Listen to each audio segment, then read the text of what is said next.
So I wish to welcome our witnesses for the first hour or so, appearing as an individual, Kate Robertson, Senior Research Associate, Citizen Lab, University of Toronto, by video conference. Hello, Ms. Robinson.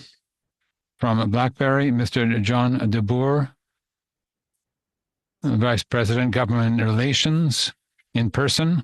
From Open Media, Mr. Matthew Hatfield, Executive Director, appearing by video conference. So, you are all welcome, and we will begin with you, Ms. Robinson.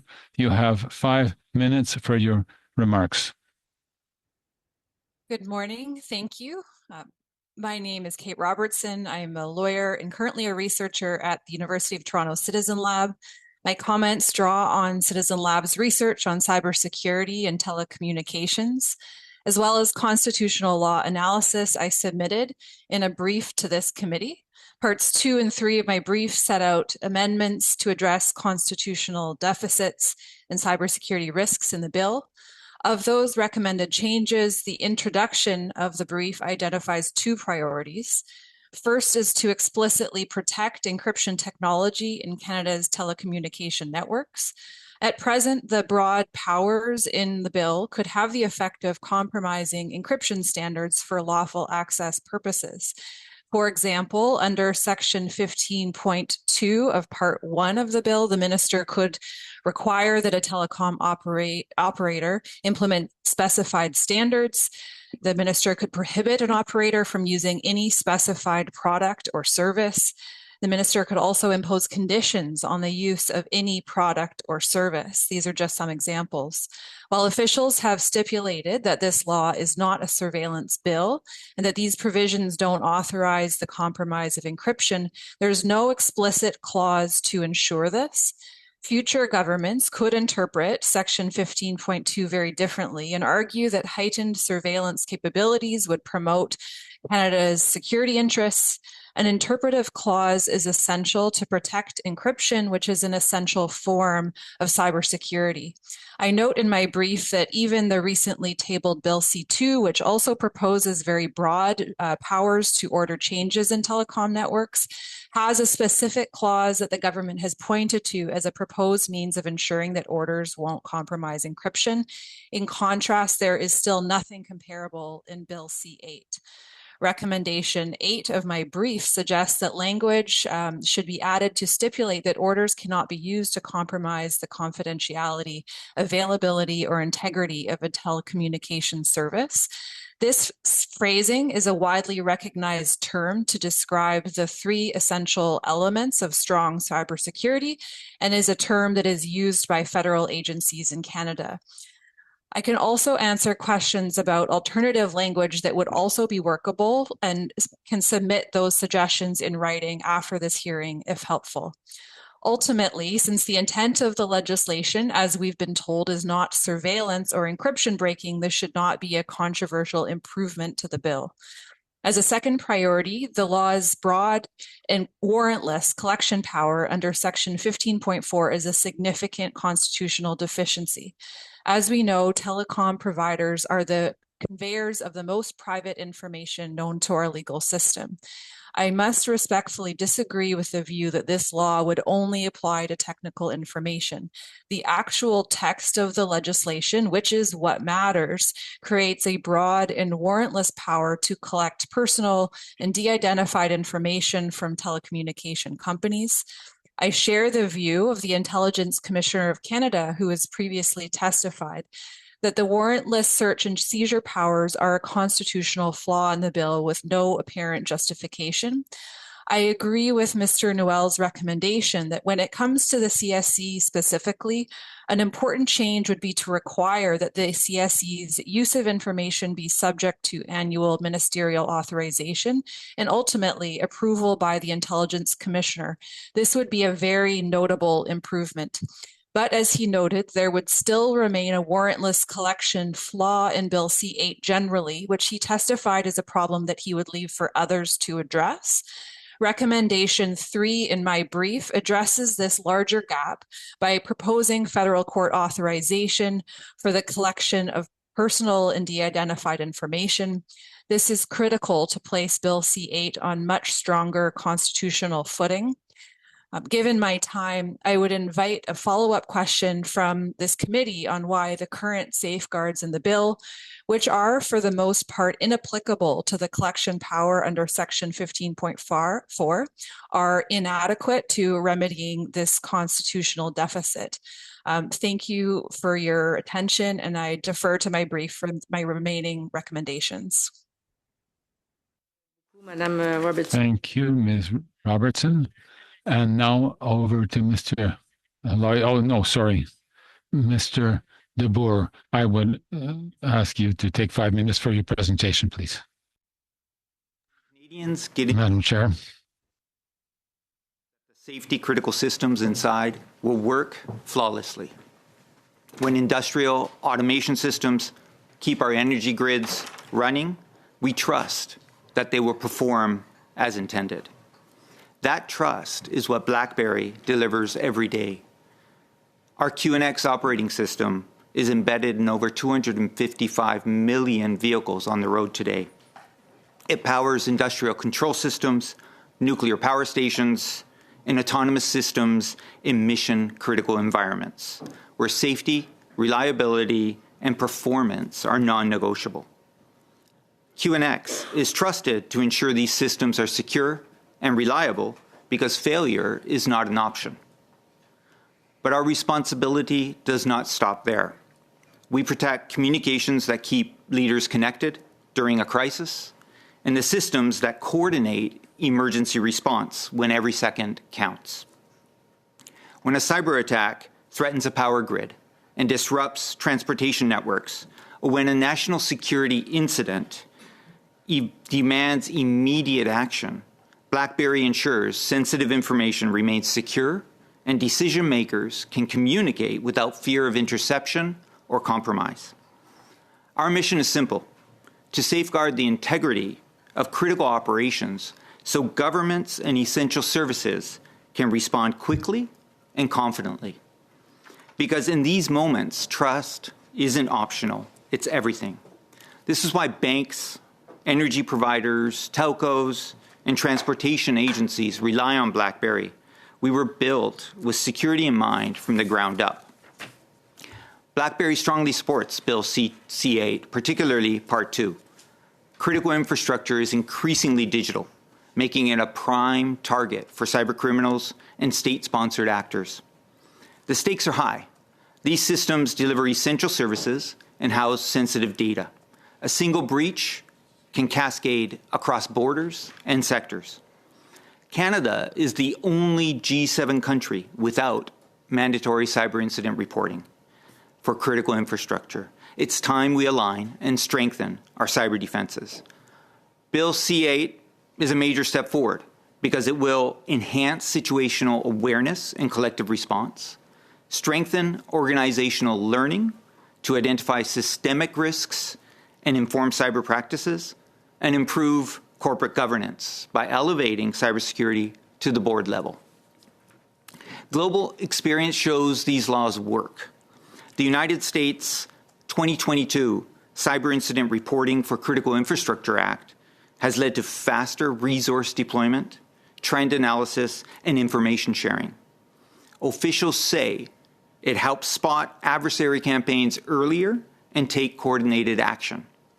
Europe's NIS2 directive and Australia's Security of Critical Infrastructure Act show similar benefits. Success depends on 3 factors. First, speed. Rapid reporting enables rapid response. Second, clear definitions of what constitutes a reportable incident. Third, access to secure and certified incident reporting and critical event management tools that enable stakeholders to communicate in times of crisis. Canada needs this speed and clarity. The October 2025 Auditor General's report found Canada's response to a major cyber attack was delayed by 7 days due to incomplete protocols and the lack of a tool for secure information sharing. That delay gave attackers more time to access sensitive information, mandatory reporting must be paired with tools and procedures for seamless communication. To make this law effective, we recommend 5 things. First, define a reportable incident clearly and consistently. Second, mandate timely reporting with a tiered approach. Initial notification within 72 hours, followed by detailed reports. Third, provide access to secure tools for real-time communication and coordination. Fourth, guarantee liability protections for good faith reporting. And fifth, include business continuity as a baseline requirement, ensuring entities can communicate, mobilize, and restore services quickly. In closing, Bill C-8 moves Canada from a patchwork of voluntary guidelines to a mandatory framework aligned with global best practice. Monsieur Debois, je vous remercie infiniment. Vous aurez l'occasion de poursuivre lors de la période de questions. Maintenant, Thank you very much. You'll be able to continue in the question period. And now Matthew Hatfield from Open Media for 5 minutes. Executive Director of Open Media, a grassroots community of 230,000 people in Canada that work together for an open, accessible, and surveillance-free internet. I'm joining you from the unceded land of the Sayet on Salt Spring Island in BC. Loopholes matter. A bad loophole you pass in this legislation does not just weaken the law, it will prove far more important than the law's intended purpose. Right now, Bill C-8 contains several serious loopholes that you must fix. Bill C-8 is built on and very closely resembles Bill C-26, the cybersecurity legislation this committee's predecessor passed last year. Both bills give future industry ministers the power to permanently and secretly disconnect Canadian citizens from the internet without notifying them or explaining the decision, to issue orders to telecom companies to do or not do anything the minister says is necessary to protect our telecom infrastructure, and to keep you, our elected representatives, entirely in the dark about what these orders actually say. That is simply too much unchecked power. Canada does need cybersecurity legislation, but you should not pass this legislation as worded today. In Section 15.2.2, the minister is given the power to order telecom providers to do anything or not do anything they believe is necessary to secure the Canadian telecommunications system. Constructively, C-8 now states the minister's use of these powers should be reasonable and within the Act's purpose. But who will decide if that standard is met? Not the public. We're only informed of the existence of these orders in a yearly report, and not you or your colleagues on NCI COP. The minister only has to tell you why they think what they're doing is reasonable, not show you that it is. That is not transparency and accountability. It is accountability theater. The minister is required to think hard about whether their decisions are reasonable and proportionate, and to promise you in writing that they are, but there's no oversight to check. This is much like a law that requires me to give you a very good explanation for why I think my hands should be in the cookie jar, but doesn't let you check what I'm actually doing in there. Our Democratic allies don't write legislation like this. In the UK, the government cannot issue this kind of order without consulting Ofcom, the independent regulator. Different uses of order-making powers require the approval of an independent technical board, a reviewing judge, or both. In Bill C-8, the minister alone decides. In Australia, if a telecom company believes that an order would compromise the privacy or security of their network, it can demand a technical review by an independent judge and a technical expert. In Canada, the minister alone decides. Not coincidentally, these baked-in expert reviews also protect the government from accidentally creating technical disasters by issuing orders with consequences they don't understand, that break rather than protect telecom infrastructure.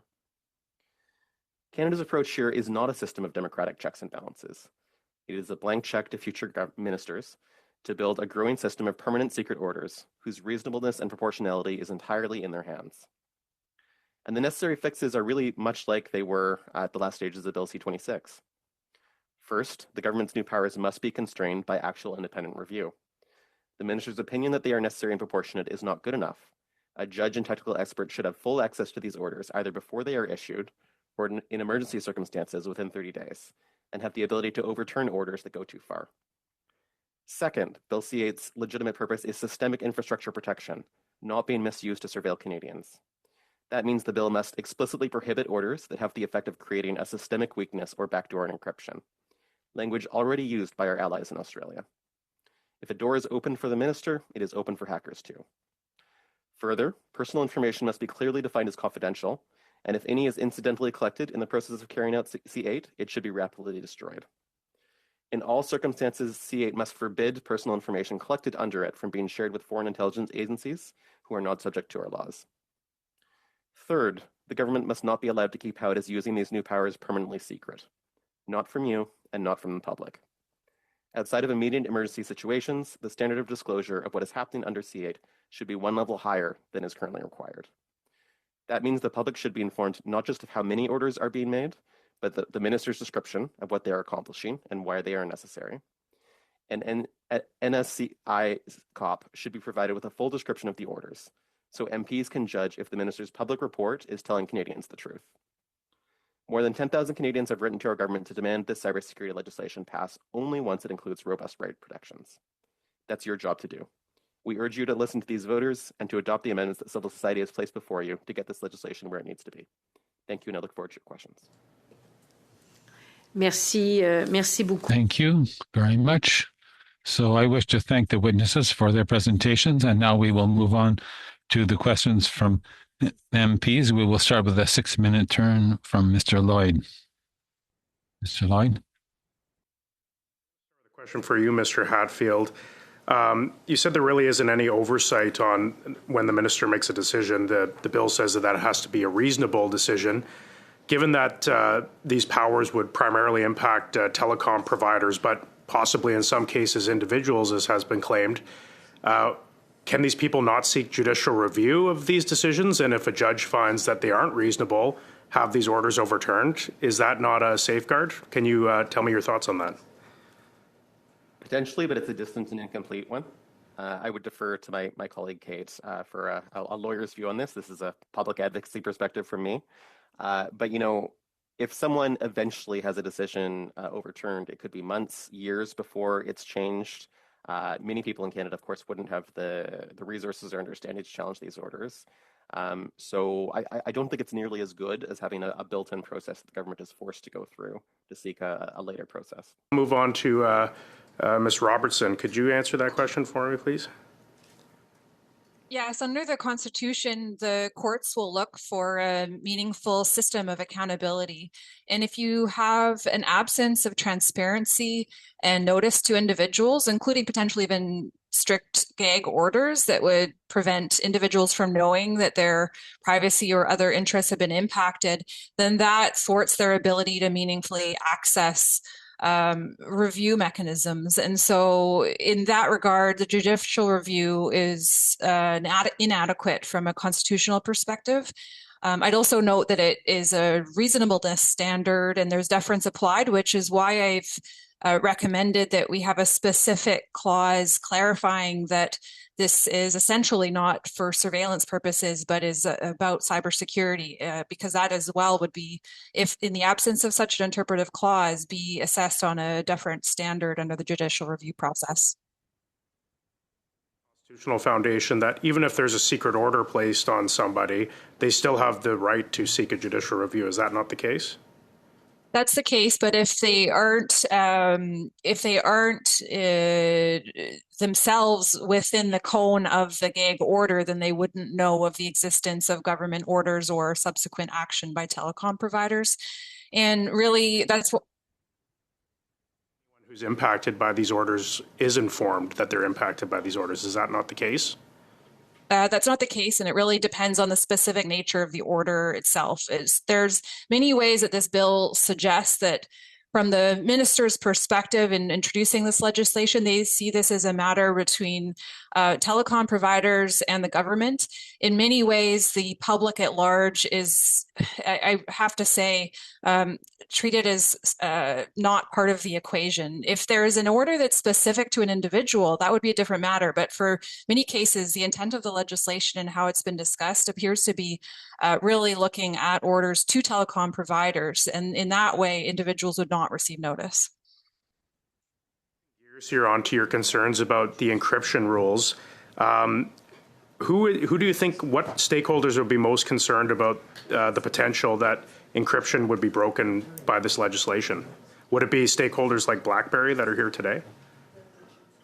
It certainly could. I mean, I would commend the 2017 CBC investigation that showed that in the case of a member of parliament, once an investigative journalist gave a security researcher that member of parliament's phone number, the a security researcher, in this case consensually, but to illustrate the problems, was able to intercept that member of parliament's locations, text messages, communications. And that really shows the systemic vulnerabilities that are inherent in the world's mobile communication networks. And that's what we hope 5G and 6G technology will help us with, including through the introduction of robust security features, including encryption.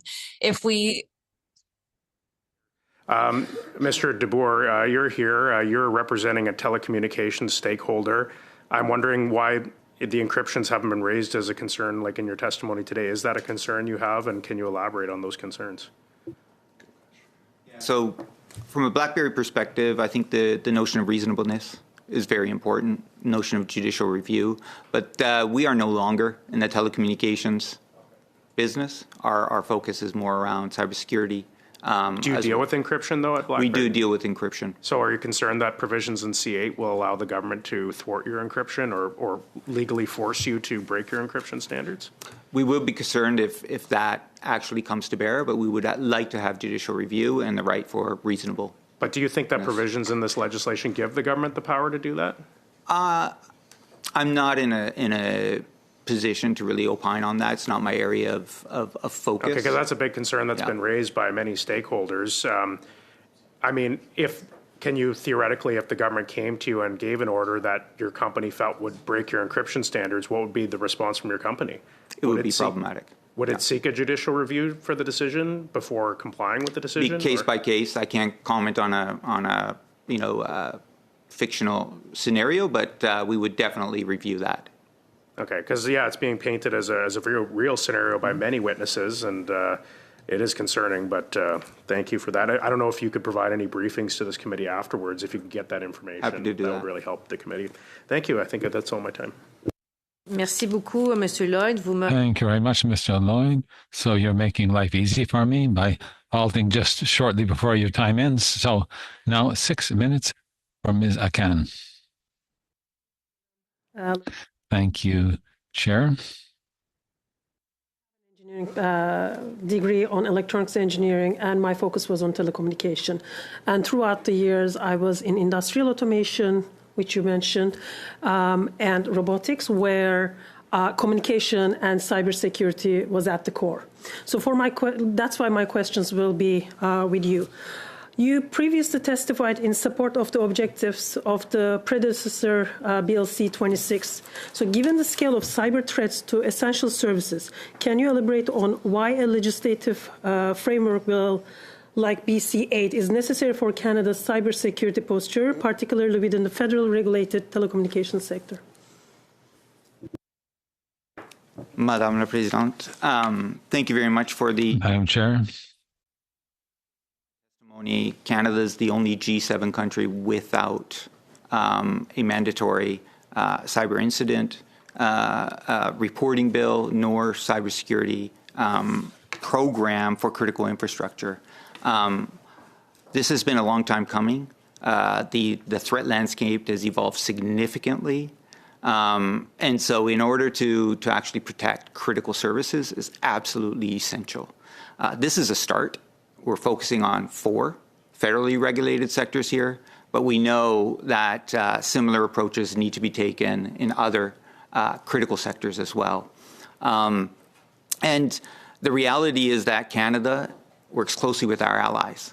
We've got 5 eyes allies, others. If they see us out of step, if they see that our critical infrastructure is not adequately protected, then that could erode trust also in our systems. So I think it's very important.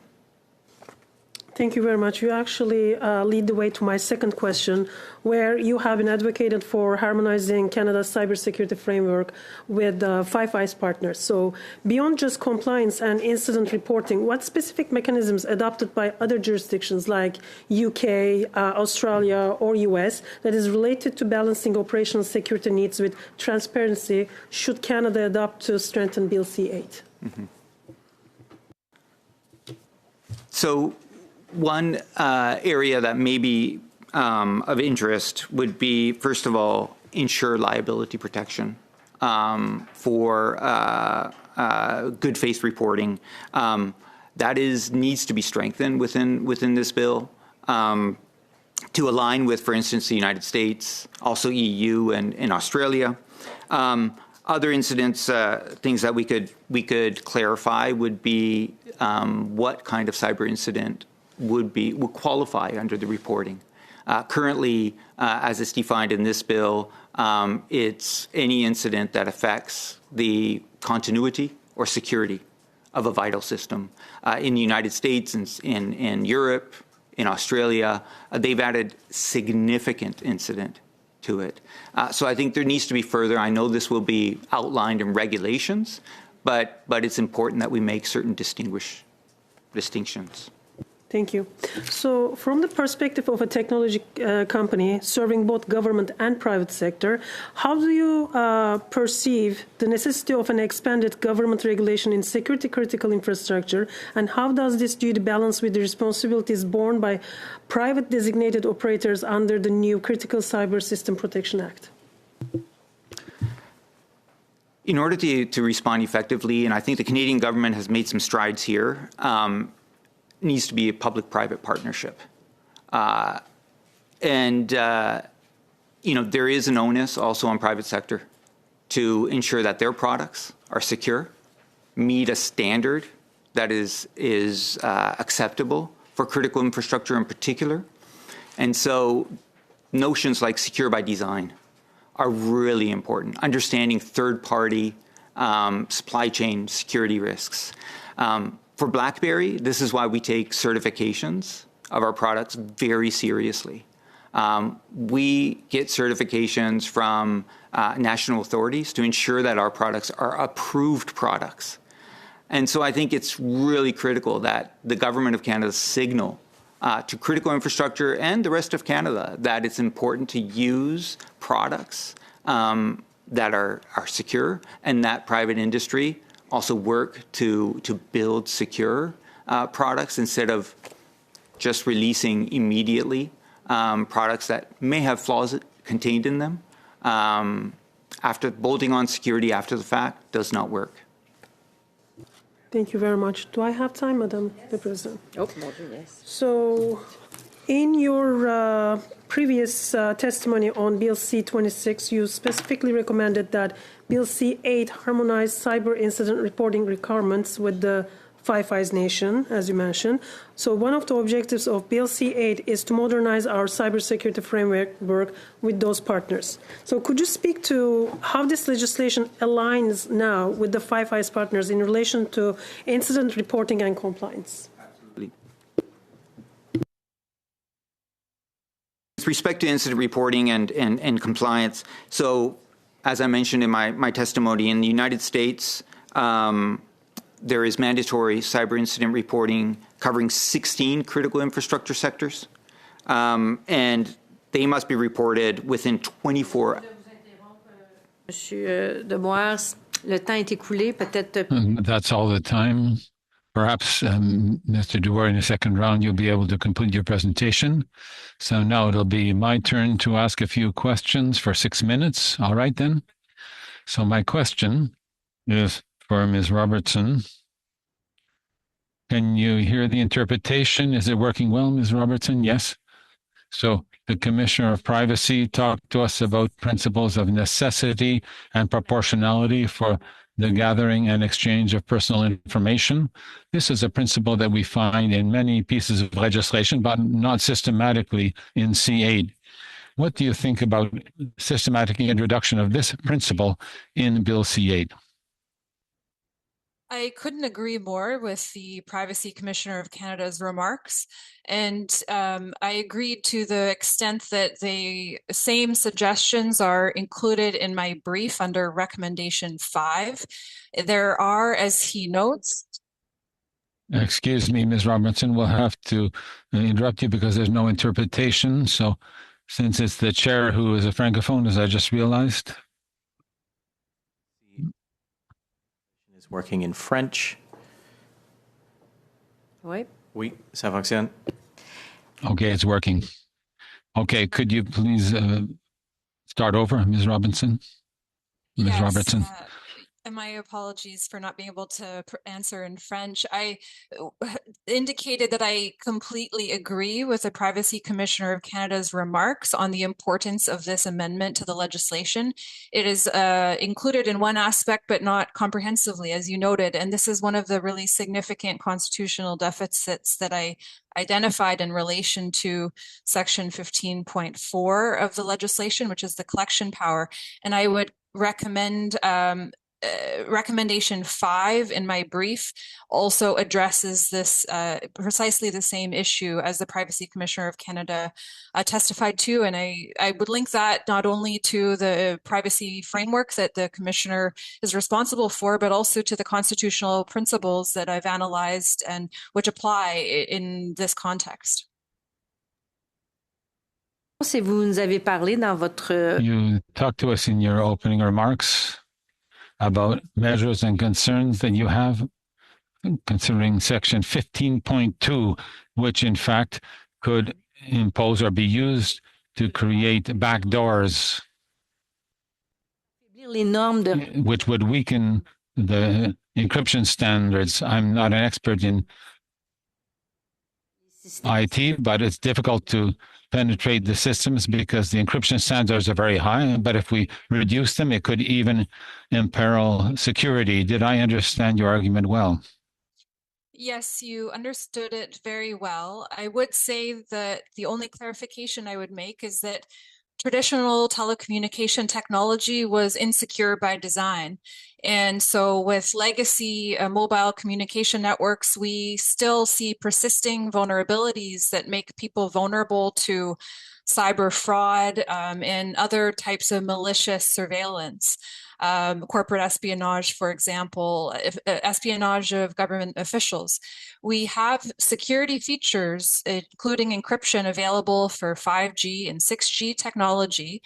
But we know that, for example, in Europe, there has been some lobbying by law enforcement to disable these privacy-enhancing technologies in order to enable easier forms of law enforcement surveillance, which of course is the exact opposite of what we want and what we desperately need to make sure our systems are secure by design and not insecure by design.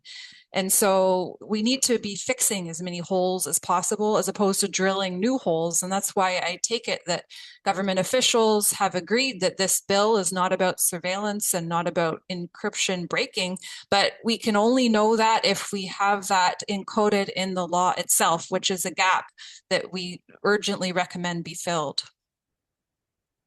Eu, Madame Robinson, l'occasion de témoigner pour C26. Est-ce que ces préoccupations-là? Did you have concerns that were discussed? Le gouvernement. To inform the government, to indicate to the government that this weakness in C8, which was also in C26, could really cause prejudice and impair and probably encourage cyber attacks. The issue is that there's multiple interpretations about how these orders may be issued. And we would like them to be as transparent and accountable as possible because some may view encryption breaking as a way to make Canada more secure, but we know that that's not the case.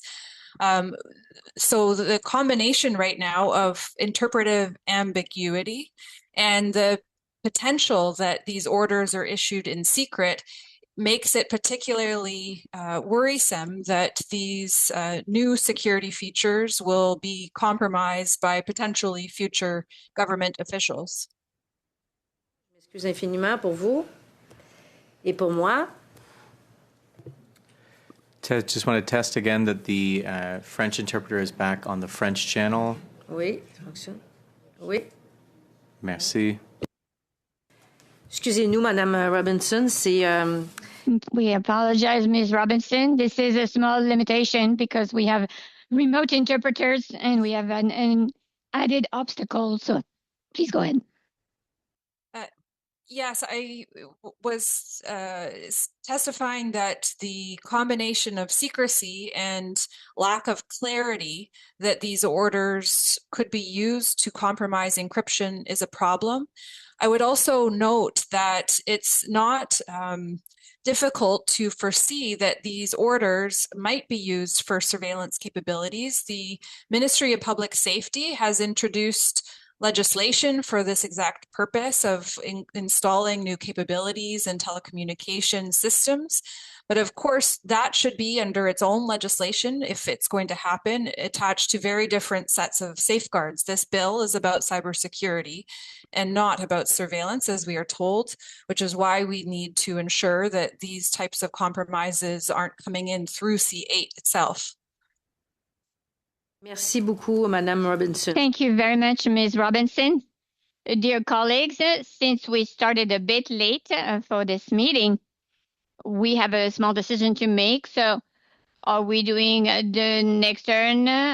ODCC, Madame de Bellefeuille, and Mr. Caputo and Bellefeuille will not be able to that? Or you accept that we finished a little bit later so that we can go back to the normal time? So I am proposing, do you want 15 to 20 minutes more to the meeting, or do you want to reduce the question times?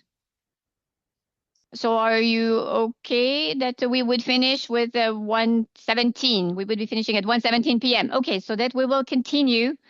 So this second round of question with Mr. O now. You have 5 minutes. So I want to direct my questions to Mr. DeBoer.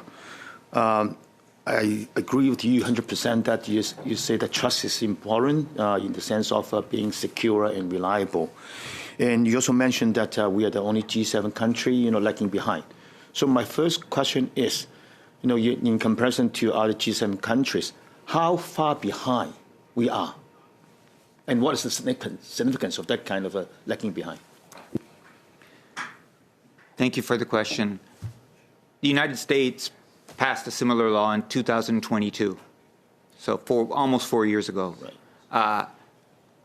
In Europe, an NIS2 directive was enacted last October. In Japan, in April. In Australia, last year. So we're at least 1 to 4 years behind our peers, essentially. And that makes us vulnerable. So in that case, do you think the lagging behind is intentional or a matter of negligence? I wouldn't say it's intentional. I know that the government has tried to work on this bill and pass this bill for a while. It's taken time to get it right. Also, our federal system, makes things difficult. But I would stress that the urgency is now. We need to get this done. Cybersecurity is probably one of the most prevalent threats we face today. Okay, very good. Now, to follow up, I would ask that sometimes I hate to hear the word, this is the right step in the direction, or this is a good first step. So how many steps do we have to take, right, in order to get to the destination that we want to arrive at? So what is your recommendation? How can we do it, approaching to the destination faster? I say this is the first step because, first of all, it deals with 4 critical infrastructure sectors. We have many more than that. And even the notion of what is critical infrastructure is changing. It's taken Public Safety Canada years to come up with a new critical infrastructure strategy. And so this is going to be an ever-evolving assessment. And it's really important that we continue to expand applicability of these kinds of requirements beyond just the 4 sectors. There also needs to be a harmonized approach with provinces and territories as well. So unfortunately, threat actors are finding new ways to attack our critical infrastructure. We need to adapt and be ready to adapt. So in other words, how can we be more proactive? Instead of just always trying to catch up? So what do you recommend? So there's one core thing I can recommend is strengthen public-private partnerships. Work more closely with companies like BlackBerry, other companies who actually have a lot more knowledge in some cases of the threat actors that are attacking critical infrastructure. We see them day in, day out. The Canadian government can only do so much. So one initiative that the Canadian government is moving forward is called the Canadian Cyber Defense Collective, which is a good initiative which will bring together public and private sector entities to deal with immediate crises and medium-term crises. And so that's a good first step. Another good first step. Now, I want to ask you another question because in your BlackBerry mentioned that you had large volume of cyber attacks. The 5 million cyber attacks in 3 months, things like that. So it's a serious problem. So do you believe that the current Bill C-8 would help you and your company to address those cyber attacks? Information sharing is really important. Understanding how the threat is evolving, what the trends are, what kind of tactics and procedures threat actors are using, help you build defenses down the road. And so part of Bill C-8, what it does is it mandates information sharing in a confidential way. So if you know what the enemy is doing or rogue actors are doing, you can better prepare. So yes, the short answer to your question is it will help BlackBerry, it will help our customers, it'll help us evolve our technology to higher encryption standards, etc. It's very important. Monsieur Deboer, Thank you very much, Mr. Deboer. Now we are going to move to Mr. SSC for 5 minutes. It's been very, very helpful. If I could start off with Mr. Deboer. You have emphasized the need for private-public partnerships on several occasions today. And you've also noted that we're behind our Five Eye partners. Do any of the other Five Eye partners use private-public partnerships? Yes. So in the United States, about 3 years ago, they came out with the Joint Cyber Defense Collective, which brings together private industry and public industry. In the UK, they've had that for over 5 years. Same in Australia. The good news is Canada has also joined something called the International Counter-Ransomware Initiative, which BlackBerry co-chairs the public-private partnership. So these steps of working closely with the private sector have now begun in earnest. But it does exist in other countries. Thank you. And it's a consultative process. It's not just a consultative. In some cases, it's joint action to take down actors, okay. To deal with active cyber threats, to respond as well. Okay. Thank you for that.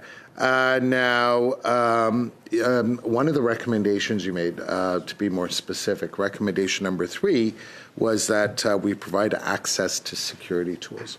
Could you elaborate on that? So, as was discussed in the Auditor General's report in October, even if you have a clear mandate to share information, if you don't have a means to effectively communicate it to those who need it, then you're stuck. So currently, according to that report, the Government of Canada does not have a sanctioned tool to be able to share information effectively. BlackBerry, we specialize in this area of work.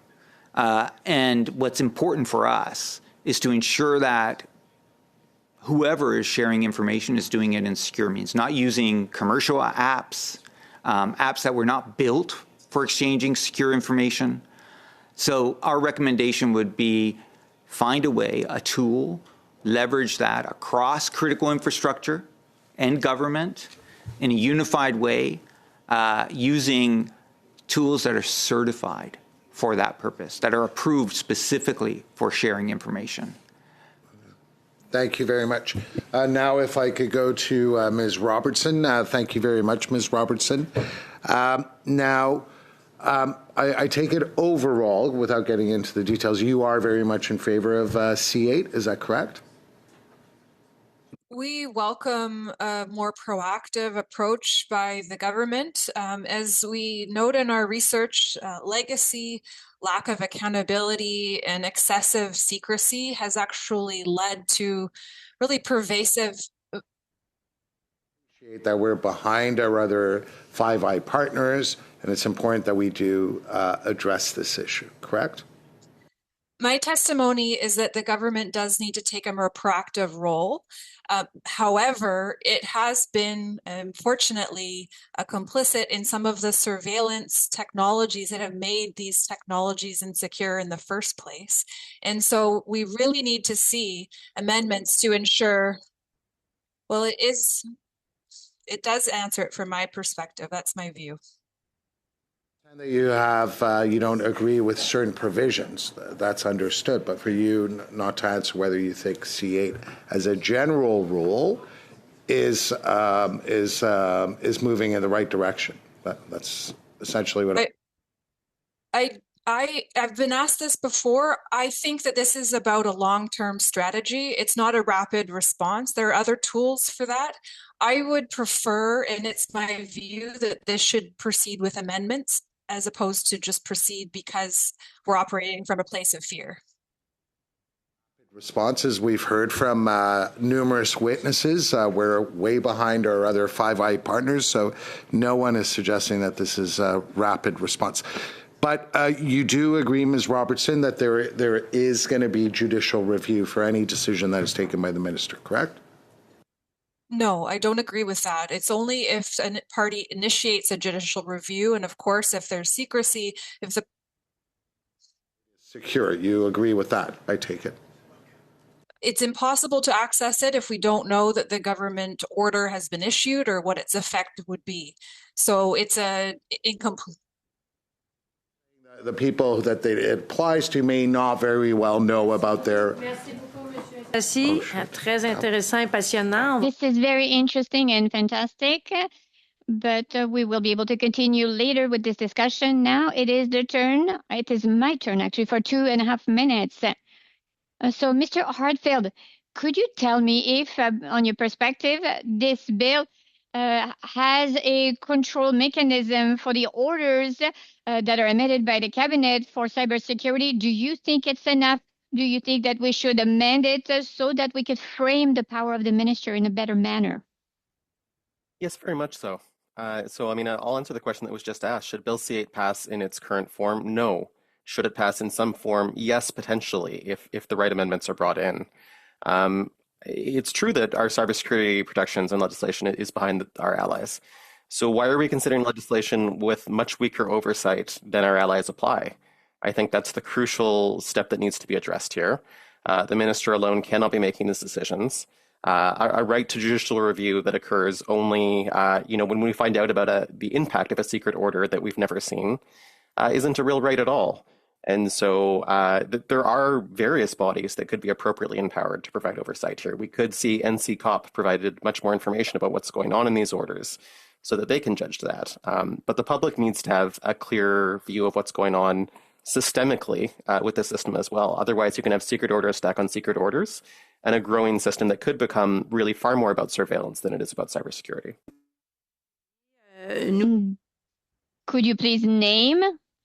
Maybe not right there, but maybe you could communicate to us later some intentions of amendment, some proposed amendments, so that we could frame the power of the minister in a better manner.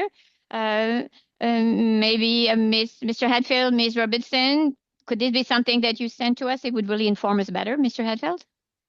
Yes, certainly. And I can say briefly now, I think no permanent secrecy, automatic review at some point of orders by an external party of secret information, and more reporting to the public on what's going on, as well as additional protections around encryption and preventing systemic weaknesses in the system. Merci beaucoup. Thank you. Thank you very much.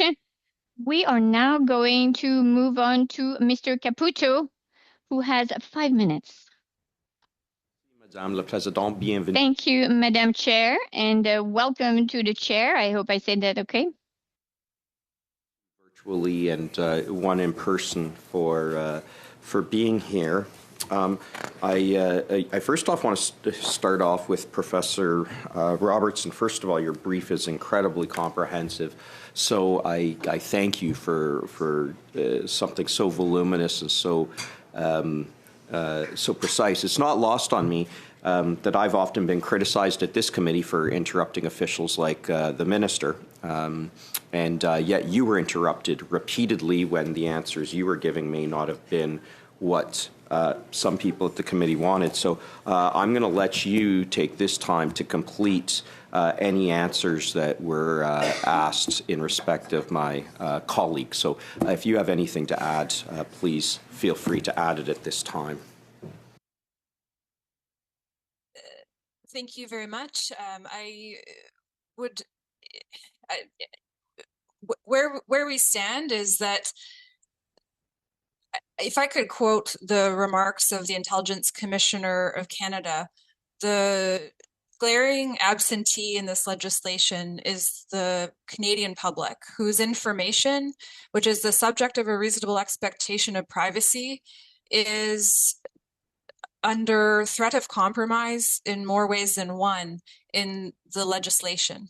And we very much welcome the government to take a more proactive approach in ensuring that we have network-wide security standards that protect you and me and everyone watching this hearing and their communications.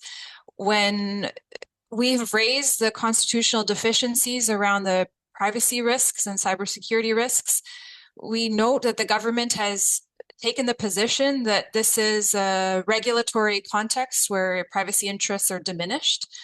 But we know that the privacy interests of the individuals who use telecommunications are not in any way diminished. Human communication is not a regulatory matter. And that's why we point out that the balancing exercise that's critical to protect privacy and security in this case is not meeting the mark. And so you have recommendations from me, 9 in total. We believe that these are entirely consistent with the government's purpose of the legislation, which actually creates a corresponding risk that if available improvements are not taken, then the courts are that much more unable to understand why a constitutional violation is reasonably justified. So that just really kicks the can down the road to entanglements in the courts when unconstitutional legislation is not appropriately amended to address those issues. I was going to ask you some points about the charter, but you've outlined them fairly clearly. So for now, what I'd like to do is propose, and any of the witnesses can feel free to weigh in on this. I don't believe that the bill has a sunset clause, and I think that this bill has been quite controversial. I'm hearing about it as critic, and we are hearing about it at committee. The general consensus has been, and not everybody has said this, that there is a necessity for legislation on this topic, but as you know, and I'm paraphrasing you, Professor, we shouldn't be passing this legislation carte blanche without scrutiny. As I would say in my legal career, it's not just important that we get it done; it's that we get it right.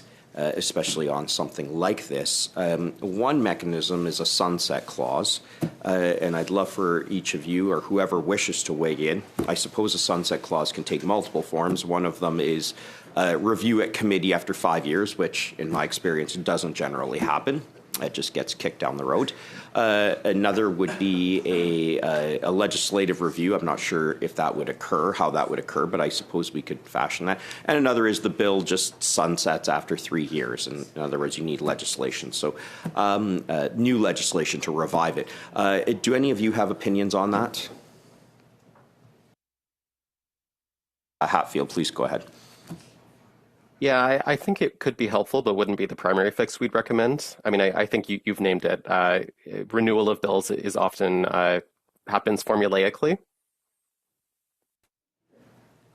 Is there a problem, Mr.? You can restart, please. Everything okay? Is there interpretation? The interpretation is here. The sound is good, okay? Yes? We're just going to look that. I think it's the sound in the room that is actually not working. Can you just speak for a few seconds? I just want to see if there's an issue with the room sound. Yes, I'll vamp a little bit to give you space to test that. So the earpiece is working. It's just in the room. We can't hear him. Mr. Hatfield, could you please repeat what your answer was, and then after that, Professor Robertson, Mr. DeBoer, if you have any thoughts, please. I think a sunset clause is a good idea, but it isn't the primary recommendation we would have. As you pointed out, renewal of those kind of things is often formulaic. And I think the problem with a sunset clause currently is that MPs aren't being provided with the information that you will need to judge the operation of the bill, 3 or 5 years from now. The government is holding too much secret information or just having the minister say what they believe to be reasonable. You need far more information to be able to make a meaningful decision there. Thank you. Professor, any thoughts? Yes, thank you. And I'm a lawyer and researcher at the University of Toronto, but don't hold the title of professor. So I'll just clarify that. In my view, we've had the unique opportunity to hear from a former federal court judge who's been very explicit, if I could put it that way, in saying that there is a constitutional vulnerability here for which he sees no justification. Of course, I agree with that assessment from my own perspective, but when you have the clarity of the issues put in such a crystallized format. I am sorry to interrupt you, but this is the end of the first round of questions. Oh, I'm sorry, Mr. Polowski, and I was about to forget you. I'm sorry, Mr. Polowski. I apologize. Will you forgive your new chair, who's almost 62 years old? So you have 5 minutes, Mr. Polowski. I'm certainly no expert in this. I'm new to C8, new to this committee. I've got a general question, and then maybe I'll pass it on to Mr. Ali. It seems to me the purpose of this legislation is to be able to detect and rapidly respond to cybersecurity incidents when bad actors like the Russians or Chinese are trying to interfere with some vital sectors within our society, which certainly seems to be happening. It seems a modern part of international warfare. I would think and suggest that Ms. Robertson and Mr. Hatfield, your concerns are over adequate protections of various people in society. But is there not a compromise that you're looking for here in terms of we have to respond rapidly, as Mr. DeBoer has said, when there is a cyber incident, and if we clutter this up with a lot of, and perhaps that's not a good word, but if there's too onerous requirements and protections for civil society, does that not potentially compromise our ability to react quickly to cyber threats? Wouldn't this be exactly what Mr. Putin would be to put so many different layers of protection in there that it took days in order to actually be given the legal ability to respond, detect and respond to this? I see a hand up, and Ms. Robertson, you look like you're eager to respond to this. Ms. Robertson, why don't you start, and then Mr. Hatfield? Well, we have an interpretive disagreement. I understand government officials agree that we shouldn't be breaking encryption, but what we're recommending be changed is that we confirm this explicitly. So in some ways, this is about interpretation and not procedure and due process. But even if you take my example of federal court authorization of the collection of personal information and de-identified information, those authorization procedures always include an exigent circumstances clause where there is an emergency that needs to be addressed. And so that's why I say my recommendations are entirely.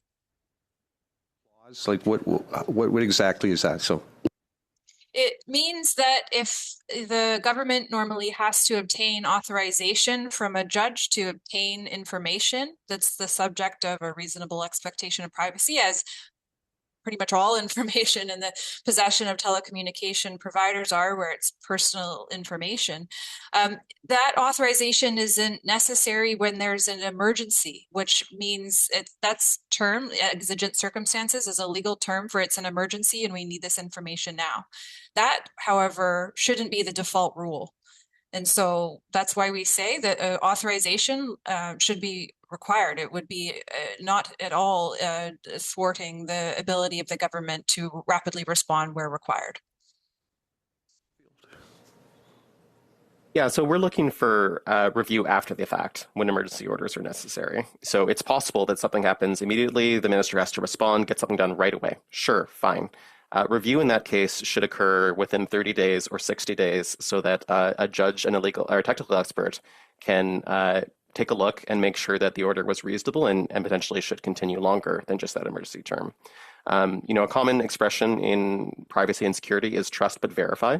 And we're looking for some initial extension of trust to the minister, but then verification that the purpose of the bill is being followed. Thank you. Just wanted to do a follow-up question to Ms. Robertson.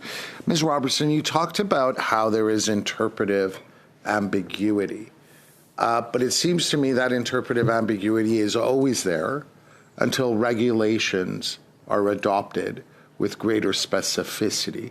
Would you not agree with that?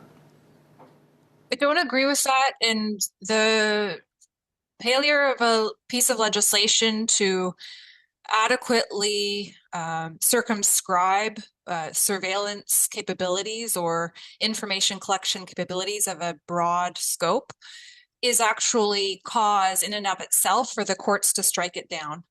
And that's exactly the problem that we have right now. The government has indicated in response that it doesn't intend to use the legislation in a certain way, but assurances are not an appropriate basis to delimit legislation. And I would cite to the 2024 special report of NZERA that actually pointed to, in one of the last examples of national security laws being overhauled, that one of the national security agencies had testified in a study committee that they interpret the legislation in a Thank you very much, Ms. Robinson. And I'm so sorry I have to interrupt you, but we are out of time. And if I'm not mistaken, this is the time to thank you for your testimony. This is going to help all the members to study this bill. Thank you very much, Mr.